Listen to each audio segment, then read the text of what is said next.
Et voilà. Et voilà, l'affirmation inesthétique de la supériorité phallique. Phallique. Mais c'est ça votre problème, hein, ça. Alors là, non. Tu fais ça devant ton fils?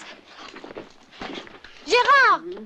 Ce que fait Ferreri, c'est qu'avec son scénariste, c'est qu'il voit bien les mouvements du MLF, il le voit bien et il décide de s'en emparer. Voilà. Et de s'en emparer pas comme un homme misogyne qui va essayer... Non, justement, il s'en empare pour voir quels effets ça a sur la masculinité.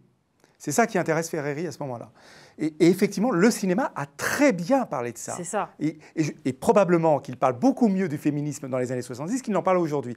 Et probablement que c'est lié, parce qu'effectivement, le féminisme s'étant institutionnalisé, le cinéma est peut-être corseté dans son discours sur le féminisme aujourd'hui. Parce qu'il essaye. Il est plus académique, ouais, finalement. Il est plus académique, alors qu'il était plus sauvage et plus intéressant dans les années 70 sur ces questions-là. Regarde, viens voir. Viens voir les féministes, là. Les copines de ma femme. Elle a tout laissé, même son fils, pour aller avec cette folle-là. T'es bien un homme, toi. Bah, moi, tu vois, je les envie. Parce qu'elle, au moins, elle se libère. Elle va jusqu'au bout de ce qu'elle pense. Elle dit des choses que je peux pas exprimer, moi. Debout, debout, les femmes. Mal baisées, mal baisées, mal baisées.